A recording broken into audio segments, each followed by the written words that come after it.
नमस्कार, मेरा नाम संदीप सिंह गुप्ता और ये इलेक्ट्रिक व्हीकल्स हिंदी। हमारे समय की एक बहुत बड़ी दुविधा ये है कि हमारे पास ऑप्शंस बहुत ज़्यादा है। आप कोई भी चीज़ खरीदना चाहते हैं, कोई भी चीज़ लेना चाहते हैं, आपके पास इतने सारे ऑप्शंस हैं। हमको लगता है कि ऑप्शंस ज़्यादा होना तो बेहतर है, हमको जो पसंद है वो हम ले सकते हैं, लेकिन ऐसा नहीं है। इस बारे में रिसर्च है, उसको पढ़िएगा ज़रूर।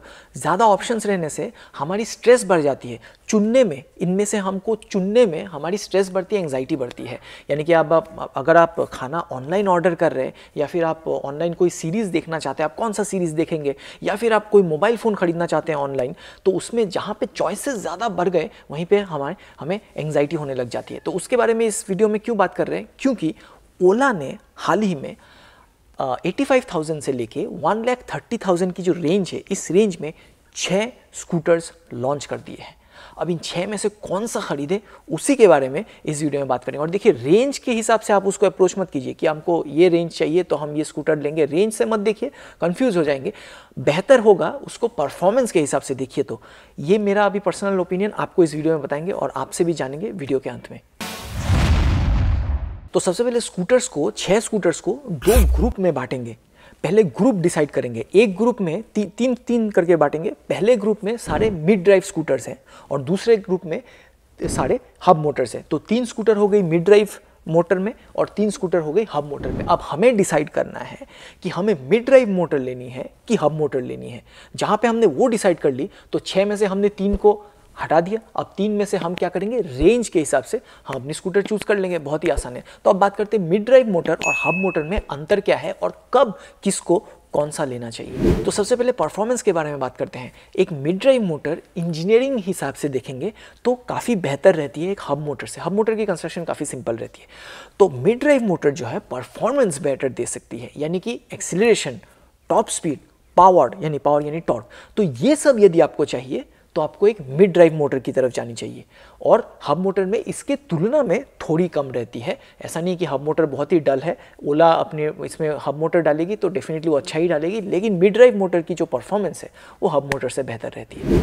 अब मिड ड्राइव मोटर और हब मोटर के बारे में दूसरी चीज़ जानते हैं कि कौन सी कहाँ पे रखी जाती है। जो मिड ड्राइव मोटर है, दोनों पहिए के बीच में आपको मिड ड्राइव मोटर मिलती है, और जो हब मोटर है वो पीछे वाली जो पहिया है, रियर व्हील, उसमें लगी रहती है। अब उसके चलते 3 चीज़ें होती है।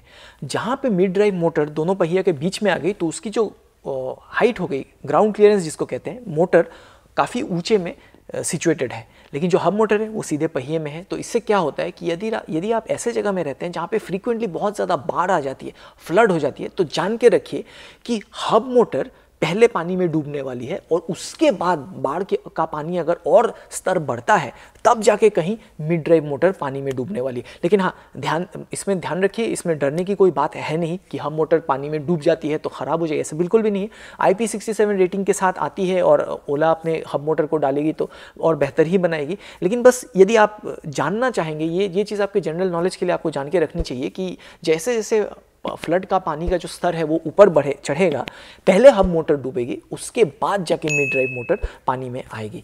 तो ये है पहला चीज़। अब दूसरा चीज़, अगेन कंस्ट्रक्शन की वजह से जो मिड ड्राइव मोटर है वो बीच में है तो उसको बॉडी से उसको कवर किया गया है, कवर रहता है। जो हब मोटर है वो पहिए में है तो एक्सपोज रहती है।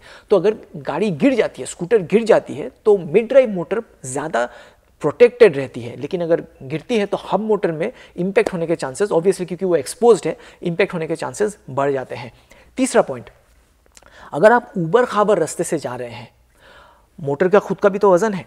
हब मोटर पीछे वाले व्हील में है लेकिन मिड ड्राइव मोटर बीच में है, तो सेंटर ऑफ ग्रेविटी ज़्यादा बेहतर बना के रखती है, जिसके चलते ऊबर खाबर रास्ते में आपको स्टेबिलिटी एक मिड ड्राइव मोटर की बेहतर मिलने वाली है एक हब मोटर के तुलना में। लेकिन यहाँ पे एक और बात है, जो मिड ड्राइव मोटर है उसके 3 मॉडल्स हैं, हब मोटर में 3 मॉडल्स हैं। मिड ड्राइव मोटर के तीनों मॉडल्स में आगे जो आपको सस्पेंशन दी जा रही है, क्योंकि ऊबर खाबर रास्ते के बारे में बात करें ना, आगे जो सस्पेंशन दी गई है वो सिंगल मोनोशॉक सस्पेंशन, यानी कि उसकी जो सस्पेंशन है, वो जो रॉड है वो एक ही तरफ है।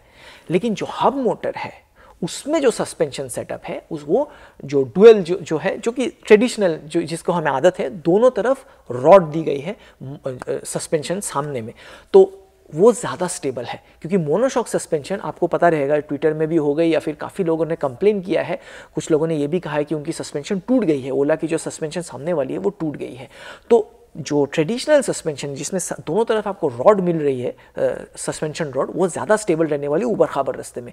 तो एक तरफ से मोटर के प्लेसमेंट की वजह से मिड ड्राइव मोटर ज़्यादा स्टेबल रहेगी ऊबड़ खाबड़ रास्ते में, लेकिन चूंकि हब मोटर में एक डुअल सस्पेंशन सेटअप यानी कि ट्रेडिशनल सस्पेंशन सेटअप का इस्तेमाल किया गया है, इसलिए वो ज़्यादा स्टेबल रहेगी। तो मुझे अगर ख़रीदना होगा ऊबड़ खाबड़ रास्ते के लिए तो मैं तो हब मोटर वाली ओला को ज़्यादा प्रेफर करूँगा।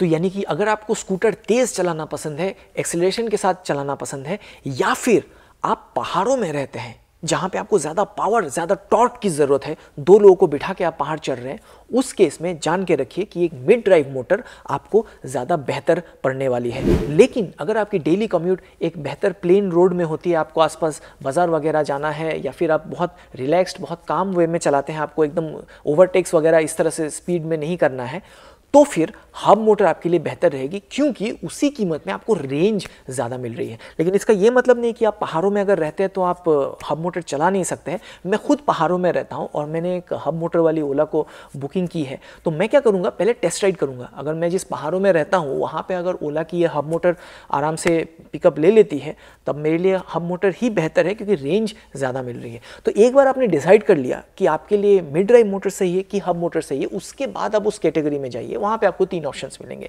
और वो 3 ऑप्शंस में से एक चूज करना आपके लिए एकदम आसान रहेगा, क्योंकि रेंज, बैटरी कैपेसिटी यानी कि रेंज के हिसाब से तीनों में कीमतों का भी अंतर है। 3 रेंज में से आपको जो रेंज बेहतर लगता है आप उसको चूज कीजिए। ध्यान रखिए, ओला जो रेंज क्लेम कर रही है उसका 75% या खूब ज़्यादा 80% रेंज ही आपको मिलने वाली है।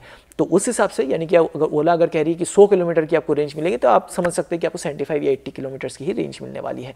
तो उस हिसाब से डिसाइड कीजिए आपके लिए जो सही है। पहले मोटर डिसाइड कीजिए, उसके बाद बैटरी पैक डिसाइड कीजिए, और आपके लिए ओला खरीदने का जो निर्णय है वो काफ़ी आसान हो जाएगा, ऐसा उम्मीद करते हैं। और इसी के साथ इस वीडियो को समाप्त करेंगे। लेकिन आप अगर किसी और तरीके से इस परचेज़ को आप सोच रहे हैं तो डेफिनेटली उसको कमेंट सेक्शन में ज़रूर शेयर कीजिएगा। वीडियो को लाइक करके रखिएगा और चैनल को सब्सक्राइब करके रखिएगा। दोबारा मुलाकात होगी। संकल्प करें, विद्युत चुनें।